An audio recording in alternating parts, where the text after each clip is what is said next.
balmaw kibaro min kembe ka diɲɛ labɔ bi ni nansaraw ka nɛgɛjuru siraw France 24 a n'a ɲɔgɔnnaw u gɛnnen kɔfɛ u bɛ fɛ k'a yira k'a fɔ kabini olu bɔra Mali la Maliko kɔni banna fɛn fɛn ka d'u ye bi a k'a yira k'a fɔ Faransi ye tɔɲɔ min kɛ ayi o tɛ ka lajɛ dɛ nka Faransi gɛnnen kɔfɛ ko o kumana tɔɔrɔ fɛn fɛn bɛ yen ko Faransi ko kabini a taara ayi ko maliyɛnw ni hɛrɛ farala u ni bɛ dugu min kan n'u bɛ se k'o kɛ ka o kumana yɔrɔ caman sɔrɔ o de ye Mɛnaka ye Mɛnaka an bɛ a fɔ ye k'a fɔ an bɛ don min na ko bi Mɛnaka maabaw farala ɲɔgɔn kan ko transition projet min bɛ sen na k'u b'a soutenir bi k'u b'a soutenir sini Mɛnaka maabaw farala ɲɔgɔn kan u ja bɛ bɔ a b'a ye ko Asimi ka ni projet de constitution in ni a kan ka tɛmɛ référendum na ko Mɛnaka n'a lamunu olu tɛgɛ labɛnnen don u bɛ nin voter à 100% Mɛnakakaw ani ce ani baraji aw yɛrɛ ye maliyɛnw walasa ka galon bɔ an da an bɛna galon ni tiɲɛ k'u démêler ka bɔ ɲɔgɔn na an bɛna ninnu ko k'u jɛ u n'u ka média jugu a n'u ka kibaruya jugu galon jugu min b'u da an b'a gɛn k'a jɔ u la dɔwɛrɛ tɛ dɛ an bɛ kumakanw de da ɲɔgɔn kɔrɔ dɔrɔn média tɛ mɔgɔ kelen bolo dɛ a b'u bolo cogo min na a b'an bolo ten balimaw a ye France 24 mankan lamɛn u bɛ kamalen dɔ ɲininka ko Usumani Diaye ni de bɛna fɔ fɔlɔ kun ko Mɛnaka binna nka nin bɛna fɔ ko non k'a ma bin fɔlɔ a ye nin kamalenin yɛrɛ mankan lamɛn Mɛnaka kan yanni ka taa ni kuma tɔ ye an ma bɛn ma dɛ gɛlɛya bɛ lakanabaliyaw bɛ yen o ye tiɲɛ ye mais u bɛ ka kuma min fɔ o de tɛ tiɲɛ ye n'o tɛ lakanabaliyaw bɛ yen gɛlɛyaw bɛ yen an b'ale kumakan k'a la an bɛ tila ka Mɛnakakaw yɛrɛ fana kumakan k'a la k'u da ɲɔgɔn ma ka tiɲɛ ni nkalon bɔ ɲɔgɔn na a ye France 24 furankɛni mankan lamɛn. En provenance de Ménaka, cette ville du nord-est du pays serait sur le point de tomber aux mains des djihadistes. Notre éditorialiste Afrique Ousmane Diaye est avec nous. Bonsoir Ousmane. Bonsoir. Quelles sont les informations ce soir en provenance de Ménaka? Alors, d'après les personnes sur place à qui j'ai pu parler tout à l'heure, la ville n'est pas encore tombée. Mais ce qui est évident, et tout le monde le confirme, la ville est encerclée. Ce qui se passe, c'est qu'il y a une bataille depuis un an, une bataille pour le coup qui est très intéressante, c'est une bataille entre islamistes. On a le JNIM, donc affilié à Al-Qaïda, et de l'autre côté l'État islamique, le JS. Et là, Ménaka est le théâtre de cette bataille, la région de Ménaka d'abord, parce que lundi plutôt, le JS, donc l'État islamique, a attaqué une base de l'État d'Al-Qaïda, le JNIM, et a pris cette base dans la bourgade de Tindermen. Et donc, on aboutit à une situation très simple. Le JS était quasiment en situation d'encercler Ménaka, le nord était pris, l'est, et là, Tindermen, c'était le dernier axe, la dernière route qui permettait de relier Ménaka au reste du monde. Donc là, Ménaka est encerclé. Donc la question que tout le monde se pose, est-ce que la bataille finale, la bataille de Ménaka entre le JS, donc l'État islamique, et AQMI aura lieu? Il faut dire que cette bataille dure depuis un an. Elle est particulièrement meurtrière dans toute la région de Ménaka. Ménaka, c'est une région à l'est qui est frontalière avec le Niger. Et on a noté, d'après les chiffres de l'ONU, depuis en moins d'un an, la population de la ville de Ménaka est passée à tripler. On est passé de 10 000 à 30 000 environ, parce que les populations autour, pour fuir les combats, se sont tous rassemblés dans la ville, et donc l'assaut dans la ville pourrait être meurtrier, dramatique. Merci beaucoup Ousmane Diaye. Donc plus d'informations ce soir, évidemment.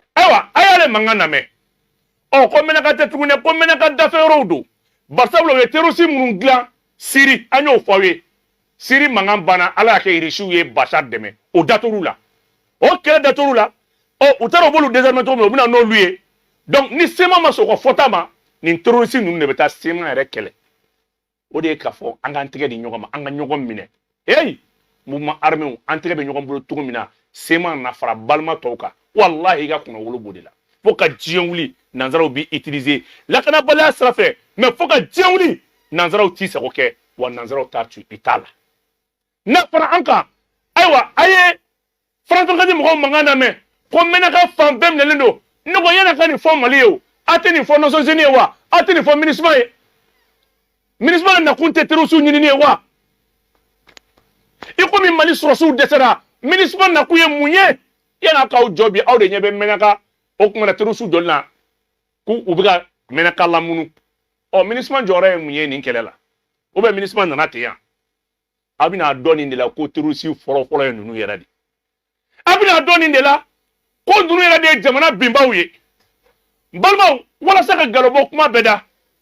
ko ale Usman Diaye a y'a mankan lamɛn a ko k'ale ye seereya sɔrɔ Mɛnakakaw bolo an yɛrɛ fana bɛna ka taa an ka seereya fana ɲini Mɛnakakaw bolo a ye Mɛnakakaw mankan lamɛn an ye Mɛnaka duguden dɔ sɔrɔ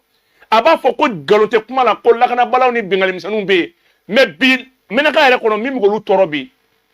o ye kurantigɛ ye n'o kɛ bɛ ka maliden bɛɛ tɔɔrɔ a y'an balimakɛ mankan k'a la ka kɛɲɛ ni mɔgɔ jugu ninnu fana kumakan ye a y'ale mankan k'a la. a kɔni insécurité kɔni t'a la tun bɛ sécurité tɛ yen tun bɛ kɔni yɔrɔ ma ɲi o ye tiɲɛ kurantigɛ o bɛ kurantigɛ fana bɛ yen kurantigɛ ka ca bi a ka toujours kuran tɛ na o bɛ bin mɔgɔ kan k'i ka wariw minɛ k'i ka moto minɛ u bɛ fɛn suguya caman kɔni kɛ mais sɔrɔdasiw fana bɛ baara la u bɛ patrouille la u bɛ fɛn bɛɛ kɛ mais dugu kɔni insécurité b'a la insécurité tɛ yen dɛ nka ok nka kuma la surana an ka kunnafonidilaw bɛ nanzara ka kunnafonidilaw bɛ ka kuma min fɔ est-ce que e bɛ se ka mun fɔ o kuma kan ko yɔrɔ bɛ jadisiw bolo awɔ non n kɔni m'a ye ni yɔrɔ bɛ jadisiw bolo sɔrɔdasiw tun bɛ patrouille bɛ mais bandiw dɔrɔn de ka ca sira kan ale dugu kɔnɔna na u bɛ mɔgɔw baara a banna d'accord mais ma jadisi kun ok kurantigɛ in bɛ cogo di aw bolo bi o dekun b'aw kan cogo di kurantigɛ min bɛ sen na wallahi o dengu kɔni bɛ yen yɛrɛ de ni y'a ka toujours an tɛ kuran ye hali kuran y'an ɲɛna ni y'a ka tɛrɛmisuru yan an tɛ kuran ye hali an ɲɛna a bɛ na a bɛ taa da 5 minutes sɔrɔ ok aw bɛ mun fɔ jamana marabaaw ye o la k'a fɔ ka kɛ n'o degun ye tile 4 kuran t'aw bolo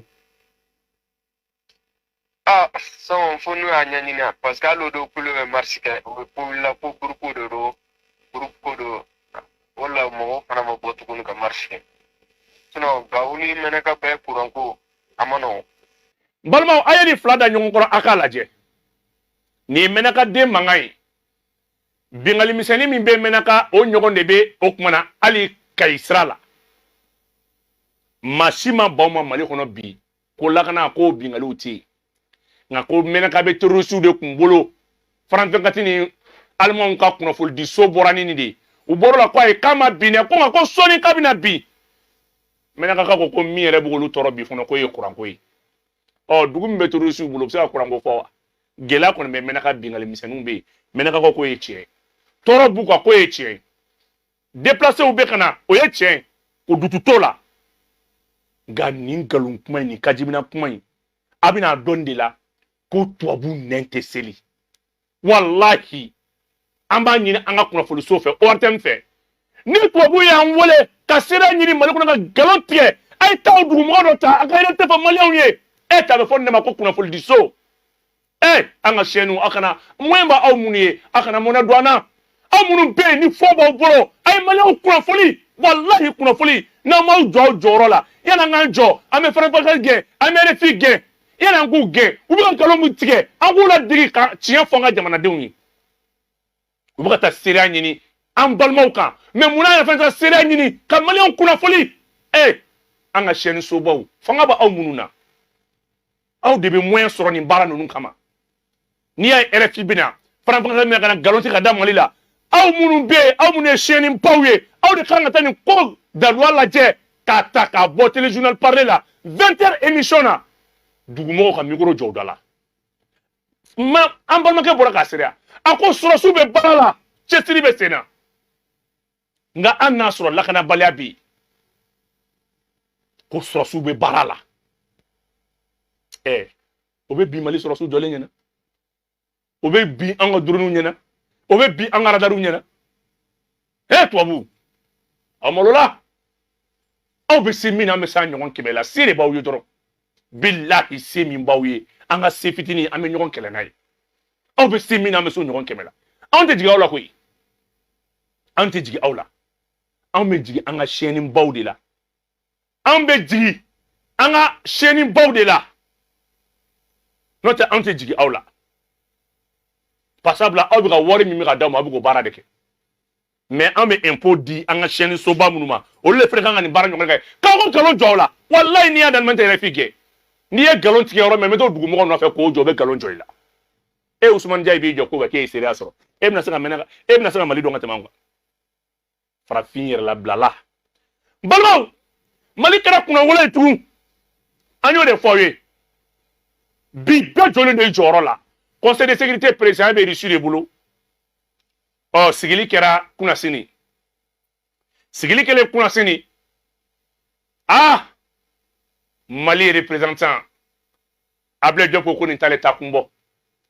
ko mɔgɔ nugu kan ye domisi biɛ la ni Faransi don n'a sɔrɔ ɲɛmɔgɔ bɛ nanzaraw bolo ale bɛ taa nka n'a ɲɛmɔgɔ bɛ irisiw bolo ale b'a dɔn ale ka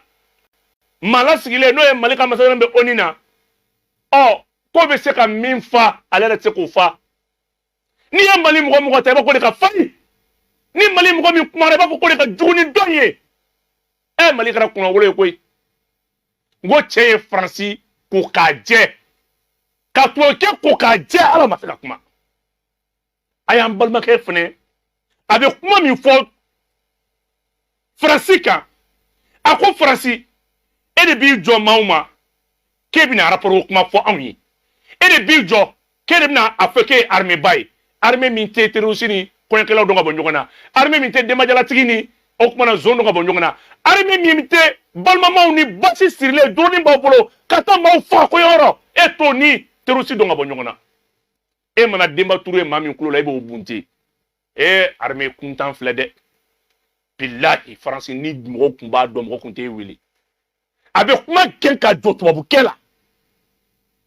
mara Mali kɛra kunnawolo jamana ye koyi ala ni kun y'a fɔ anw ye k'an bɛ sigi Nations Unies na don dɔ k'anw de bɛna kuma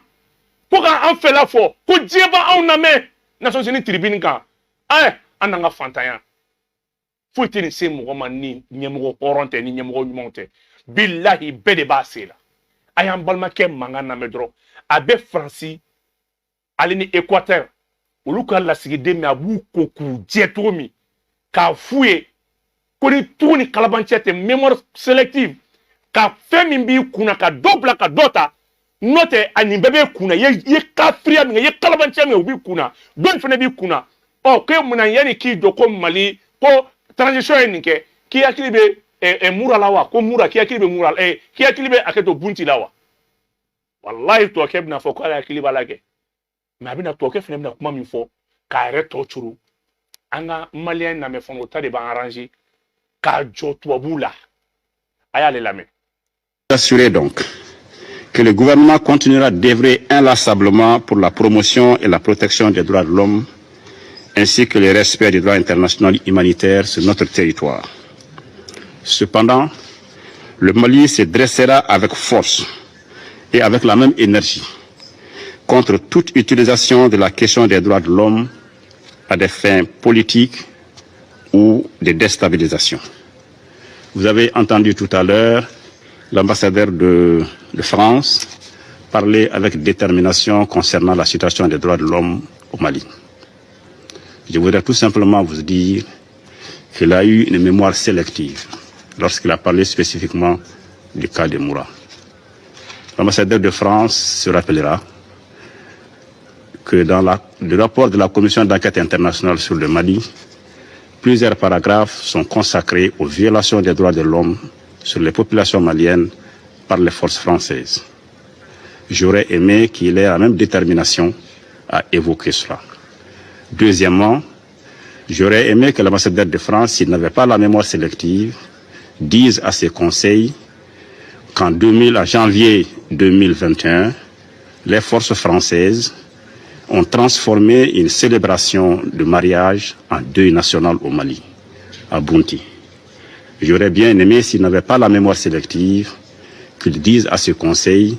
les efforts qu'ils ont faits pour donner suite au rapport qui a été publié ou aux deux rapports qui ont été publiés, pour ne prendre que ces deux exemples. J'ai entendu autour de cette table plusieurs interpellations, y compris de mon voisin de l'Équateur. Je voudrais lui dire ceci.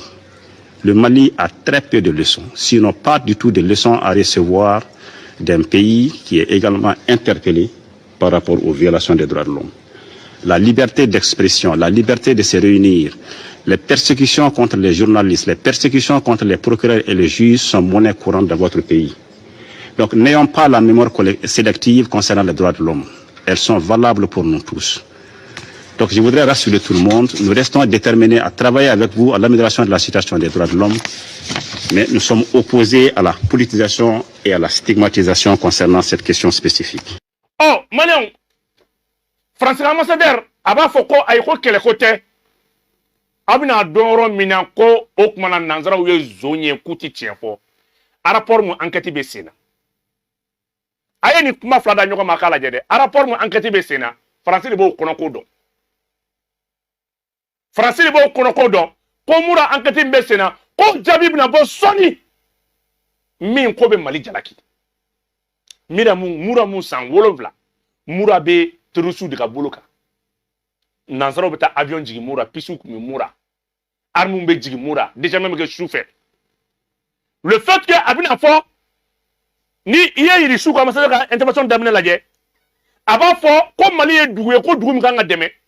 Ko Mali e doué dugum kanga toare bolo areka rakinata. Ko Mali e doué dugumi naka tasra bi na ba ke kuno wole ni yiri sou mangame. Sinon bo kuma dafa conseil de sécurité là. Nga français de ko ayi ko Mali be bamnan kono alibi ko biberon de be di Mali ma ko Mali deni o bayale o fayale o de te boire là na les français te nga antolu be jouer oh ibina ka fo français ambassadeur ba fo ko non ko rapport ni kono rapport mi ma banga ankati ma ban folo nga Mali jara kile no ko ankati ma ban ama fo mu français ni ti fe ndo ko nganto ko ni mura ankati bana ko nga ko Mali ambassadeur kuma mi fo abe kuma mi fo la français ambassadeur be réaction mi ke anga intervention ko fe ayo fe na me malon bita amba be de décortiquer kata.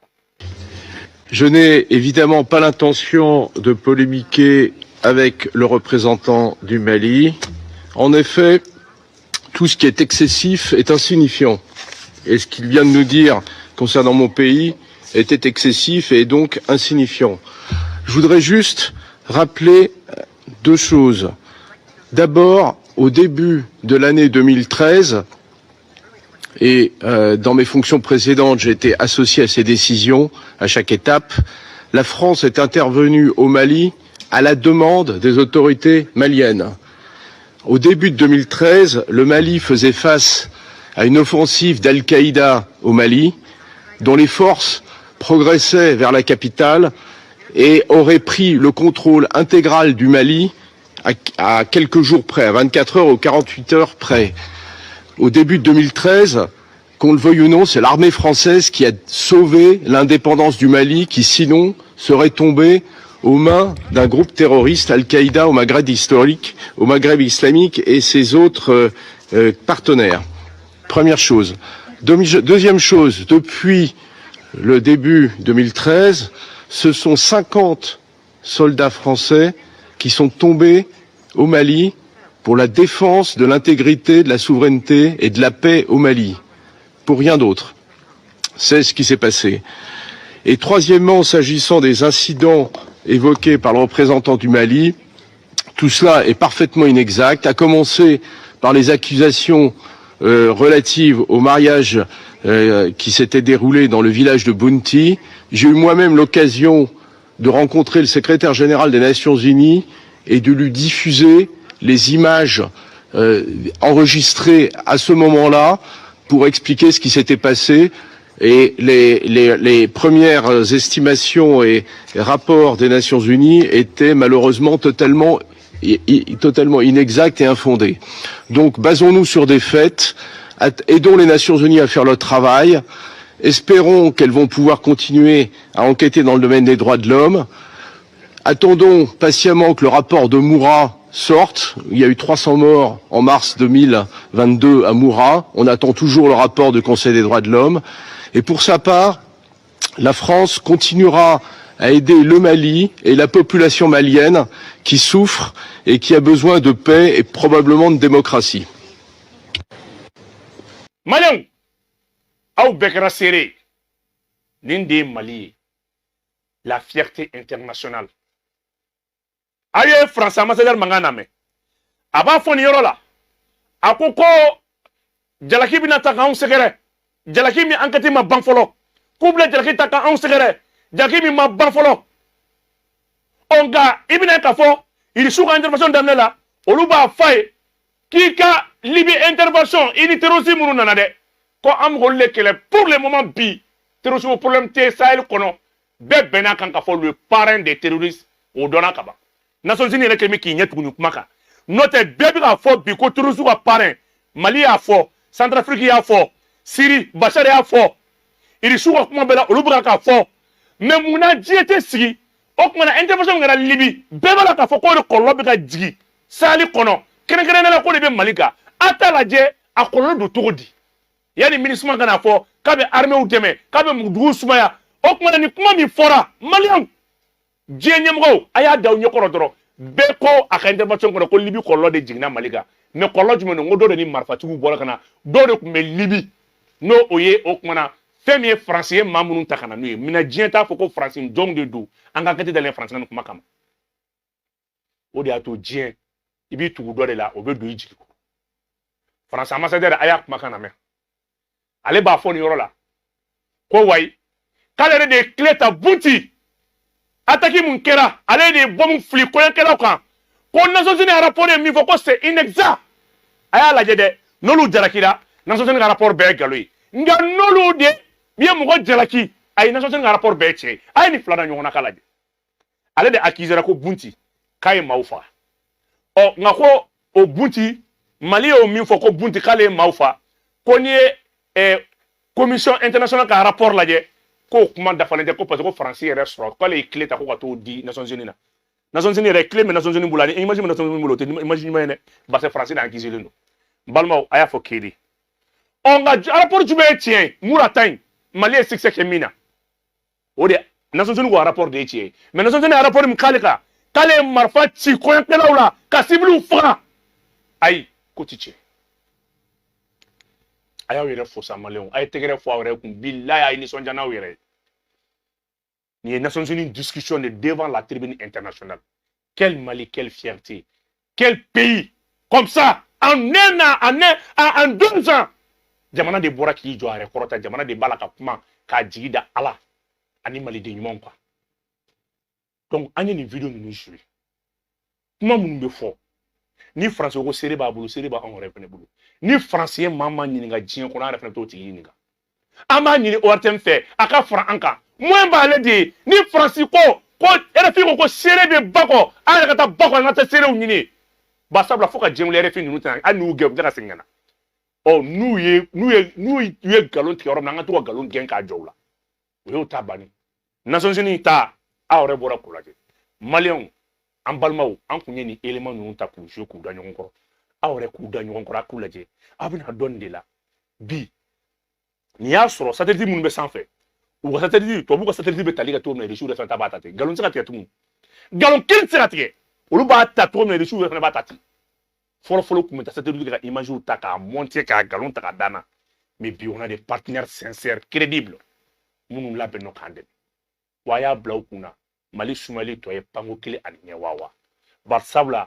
bi nanzra were a totra san u ka tatiru su de sponsoriser jere nyebula jere mola le nobi ka fo ko munu kumbe ku droit de veto bubulu ku be sigi Nations Unies tribunal ku be ka jien Somalie kele u ye fen ke u yere nimisara bela dundo bina la teme makoro mekla ka sengana kana Malion wele aya ke ala nin krakam barsabla Malion ate mindo yani nga bokmala niye aw nyininga aw ba fo ko we ko makoron ko français mo ko fagal dugu ko français jamana ka be fagal ke français re bolo Mali de mo ko fagal dugu ba sabla français re bolo joy mo ko fagalay mami me i bolo femile la bolo to fote français na ni Mali de anaka Afrique te o mami mo kibe Afrique mine alela e de mo ko fagalay parce que bolo fo fote français la aw de ko français dugu bawye amana français fo ame content na ye france moi mi ka fini do tugo ala nga fin ala nga kan anya blaga français ta ni bela franchement to wa fuka jin wala ta nga blaga français donc aw bolo en re bolo ko français de tien que les français bolo de tien que les parce aller be balo on de là donc ni assimi en voile bolo ayi mɔgɔ tɛ tiɲɛnikɛla dɛ Assimi de ye tiɲɛnikɛla ye bari sabula balocogo t'ale la an kun bɛ ka kɛ puissance ale tɛ puissance ye o de y'a kɛ an ni Macron tɛ ɲɔgɔn faamu tiɲɛnikɛlaw ni mɔgɔ fagalaw la parce que ale yɛrɛ bolo maa min bɛ mɔgɔ balo fɛn min na e de ye mɔgɔ fagala ye parce que balocogo t'ale la ni Mali tɛ